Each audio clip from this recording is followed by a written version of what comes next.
Hello guys, how are you. आशा करता हूँ कि आप सभी मज़े में होंगे। और मैं आज आपके लिए लेकर आया हूँ एक छोटा सा topic, plasma concentration versus time profile for an drug given by the oral route. ये छोटा सा टॉपिक है आप सभी फार्म डी और बी फार्म के बच्चों के लिए। इसमें प्लाज्मा कंसंट्रेशन का effect with respect to time हम डिस्कस करेंगे और बहुत सारे इसमें वर्ड्स जो स्क्रीन पे आप देख रहे हैं उनकी डेफिनेशंस वगैरह सब डिस्कस करेंगे और आपको बहुत ही डीपली मैं इसको एक्सप्लेन करने जा रहा हूँ। Let's start this plasma drug concentration versus time profile for an ideal drug given by the oral route. Okay, so first of all I will discuss the y-axis. This is the plasma drug concentration on the y-axis. Okay, and on x-axis it is the time. Time is generally taken in hours and plasma concentration is taken in generally microgram per ml or liter, whatever the unit which we consider. This plasma concentration always changes with respect to time when a drug is given to the person. Okay, so generally by the oral route we are giving the tablet, capsule, liquid, suspension, emulsion, like that. These are the dosage form which are given by the oral route. So जब कोई भी drug आप oral route से patient को दे रहे हैं तो उसकी कंसंट्रेशन कैसे इंक्रीज होगी, कैसे डिक्रीज होगी, and what are the effect of time on the this plasma drug concentration. So you see here it is the time zero. Time zero means actually it is the time of administration of drug. Okay, at this time, at time zero, the plasma concentration is also zero. Okay, so from here this drug get start absorbing through the intestine. Okay, and reaches to the systemic circulation, and like that the concentration increase into the blood. Okay, and this reaches to the maximum concentration up to here C max, and gradually start decreasing. First it rapidly decrease, and in the last you see here it is slowly decrease. Okay, and you see this is a bell shape curve. Okay, whenever the drug, any drug which is immediate release dosage form is given by the oral route, so always it show a bell shape area under the curve. Okay, so this is the bell shape curve. Now what will happen with the to the concentration with respect to time? Okay, you see here are the few lines which are drawn on this graph. You see this is the first line, dash dash line, and it is known as the MEC, and its full form is minimum effective concentration. So this line is the minimum effective concentration. So always for any drug we require the minimum effective concentration, और जब हमारे पास में minimum effective concentration आ जाती है then we can decide the dose of that particular drug. Okay, so here you see minimum effective concentration, and there is one another line जो कि इससे थोड़ा ऊपर की तरफ है. ये देखिए, ये भी डैश डैश करके लाइन है और इसको बोलते हैं हम MSC, that is the maximum safe concentration. जो MEC और MSC के बीच का जो डिस्टेंस है, ठीक है, इसको बोला जाता है थेराप्यूटिक रेंज. ओके, और therapeutic window. Always whenever we are giving the drug to the patient, the maximum concentration reaches into the blood which lies between this MEC and MSC only. This MEC, whenever we are discussing about the antibiotic, so this MEC known as the MIC, that is the minimum inhibitory concentration, that is the minimum concentration required in body to act on the microorganism. Or other than antibiotics we use the word MEC, minimum effective concentration.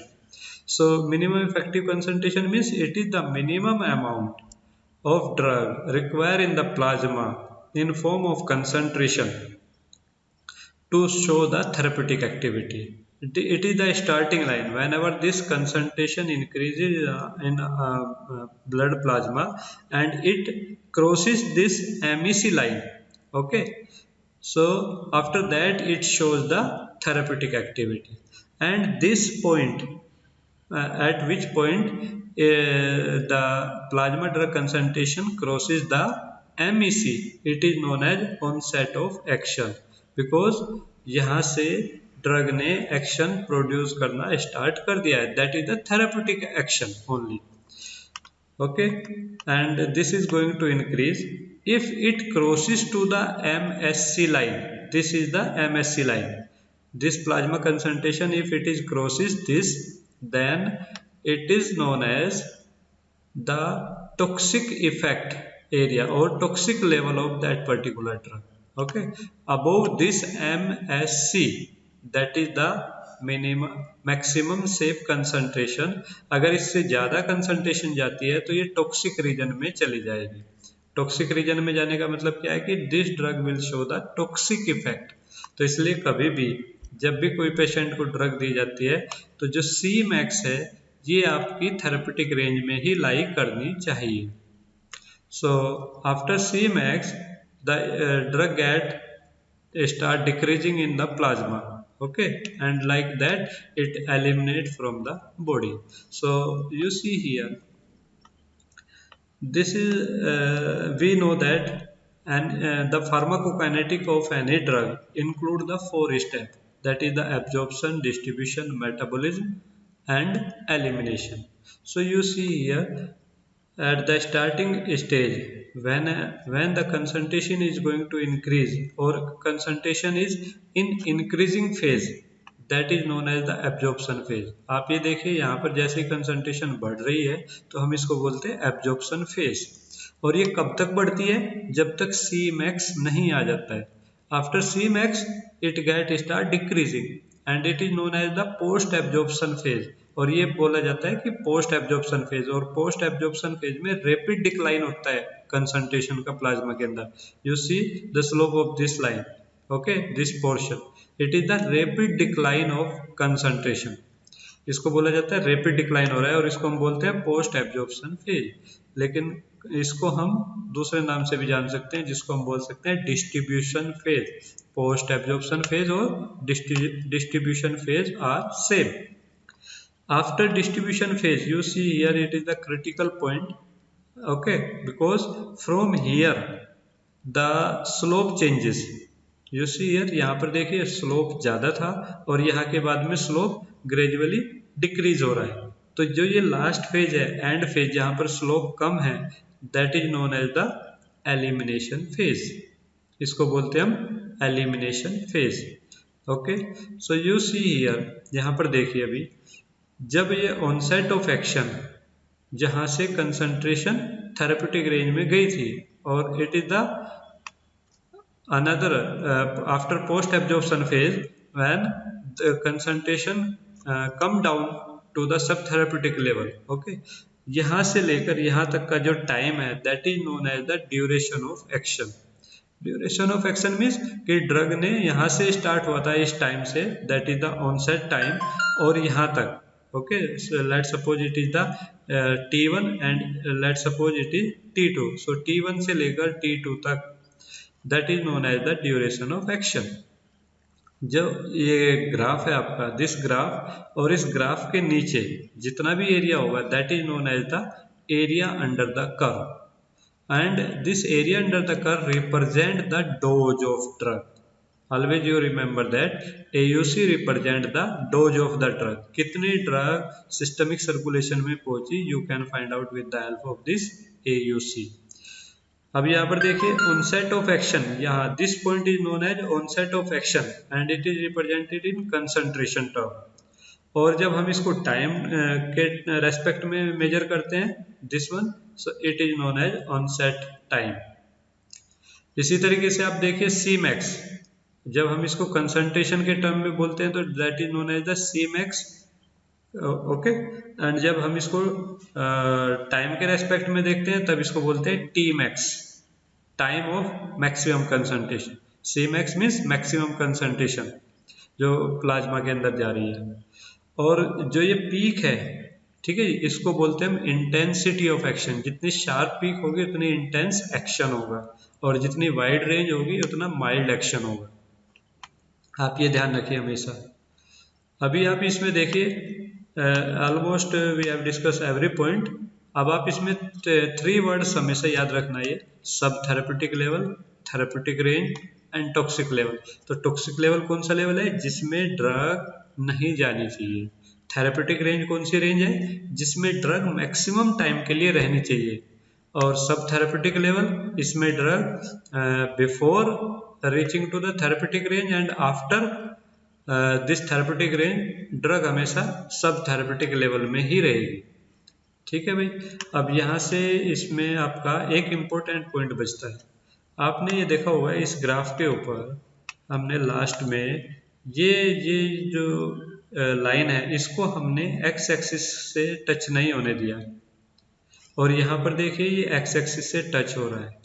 तो ये क्या reason है कि हमने इधर से तो इसको एक्स एक्सिस से टच किया और इधर हम इससे टच नहीं कर रहे हैं? क्यों? क्योंकि आप पहले तो ध्यान रखिए, बॉडी के अंदर जो एलिमिनेशन होता है कोई भी drug food material after metabolism, it always follows first order elimination. और फर्स्ट ऑर्डर एलिमिनेशन क्या होता है कि वो कंसंट्रेशन डिपेंडेंट एलिमिनेशन होता है। ठीक है जी। जो कंसंट्रेशन ज़्यादा होगी तो ज़्यादा एलिमिनेशन होगा, कंसंट्रेशन कम होगी बॉडी के अंदर तो कंसंट्रेशन डिपेंडेंट एलिमिनेशन हो गया। तो इसका मतलब क्या है कि एक बायोलॉजिकल हाफ लाइफ में हाफ ड्रग बॉडी से बाहर जा रही है, तो इसका मतलब हाफ बॉडी के अंदर बच रही है। तो जैसे हम उसको हाफ हाफ करते जाएंगे तो हमेशा कुछ क्वांटिटी ड्रग की बॉडी के अंदर बची रहेगी हमेशा। इसलिए ये एक्स एक्सिस को टच नहीं कर रहा है, क्योंकि एक्स एक्सिस को टच करने का मतलब हो गया कि 0 पे पहुंच गई। और जब बॉडी से एक बायोलॉजिकल हाफ लाइफ में सिर्फ हाफ कंसंट्रेशन बाहर जानी है, तो इसका मतलब हाफ बॉडी के अंदर बची हुई है। जब हाफ बॉडी के अंदर बची होगी तो ये बॉडी से बाहर जाएगी नहीं completely. So it is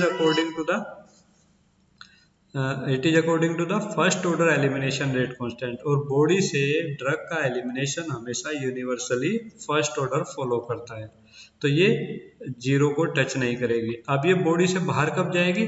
it will goes completely out of body at infinity.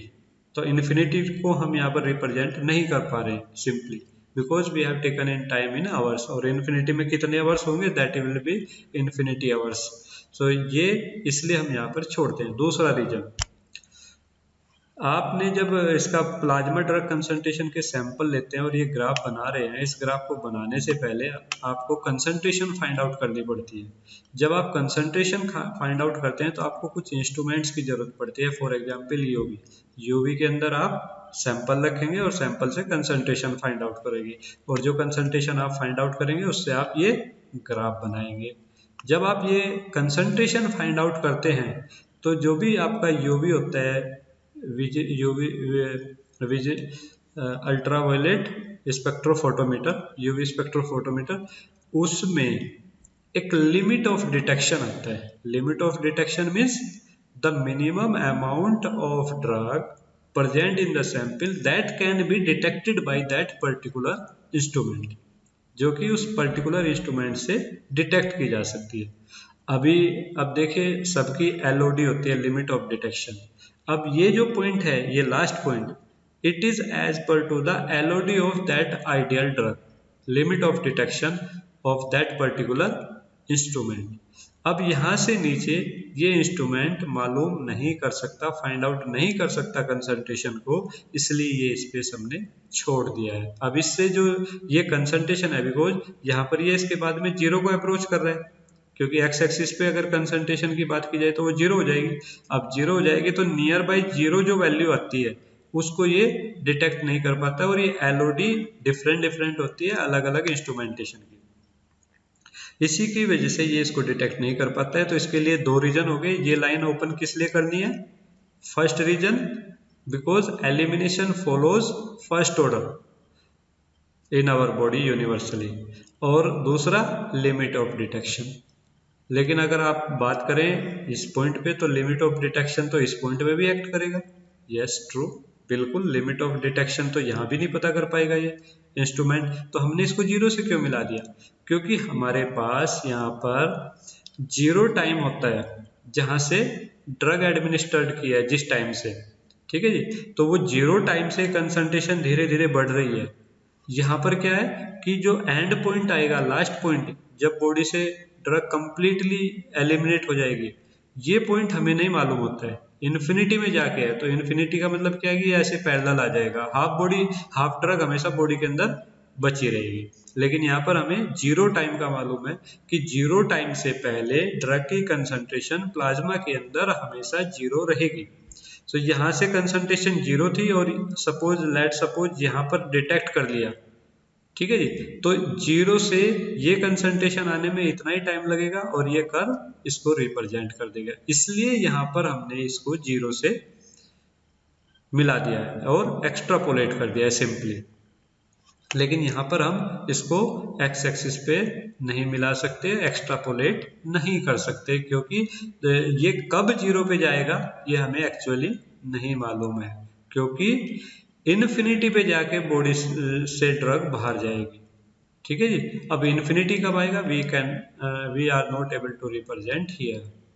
So I think guys all these points have been cleared by me for you, और जो कि आपको बी फॉर्म और फॉर्म डी में काफ़ी helpful होंगे।